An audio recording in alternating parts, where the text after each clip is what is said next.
ஒரு பையனுக்கு ஒரு கேர்ள் ஃப்ரெண்ட் கிடைச்சாலும் இல்லை ஒரு பொண்ணுக்கு ஒரு பாய் ஃப்ரெண்ட் கிடைச்சாலும் 2 பேர் சேர்ந்து ஊரை சுற்றிட்டு ஜாலியாக இருப்பாங்க. ஆனால் ஒரு பொண்ணு தன்னுடைய பாய் ஃப்ரெண்டு சேர்ந்து ஒரு கம்பெனியை ஸ்டார்ட் பண்ணி அந்த கம்பெனியை 25 பில்லியன் வேல்யூவேஷனுக்கு மாற்றிருக்காங்க. கேன்வாவை நம்ம லைஃப்பில் நம்ம நிறைய விஷயத்துக்கு யூஸ் பண்ணுவோம். ஃபோட்டோ எடிட் பண்ண, வீடியோ எடிட் பண்ண. ஆனால் அந்த கேன்வா வரதுக்கு காரணம் ஒரு பொண்ணுடைய கணவன் சொன்னால் நம்ப முடியுதான். 14 வயசில் ஸ்கேர்ஃப் விற்று பிஸ்னஸை ஸ்டார்ட் பண்ணவங்க தான் மெலானி பெர்கின்ஸ். அவங்க காலேஜ் போகும்போது பிரைவேட் டியூட்டரிங் பண்ணிட்டு இருந்தாங்க. கிராஃபிக்கல் டிசைன் எப்படி பண்ணுறதுன்னு சொல்லி கொடுத்துருந்தாங்க. அடாப் யூஸ் பண்ணுறது ரொம்பவே கஷ்டமாக இருந்ததுனால ஈஸியாக டிசைன் பண்ண கிராஃபிக்கல் இன்டர்ஃபேஸ் கிரியேட் பண்ணணும்னு நினைக்கிறாங்க. ஆனால் கையில் காசே இல்லை.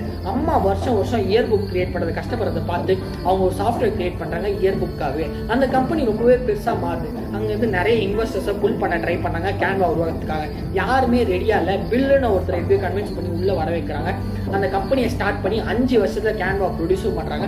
பயங்கரமாக ஹிட் ஆகுது. எக்கச்சக்கமாக இன்வெஸ்ட் அங்கேருந்து உள்ளே வர அந்த கேன்வா ரொம்பவே பெருசாக வளர்க்குறாங்க. 25 பில்லியன் பிஸ்னஸ் ஆகும் மாறுது.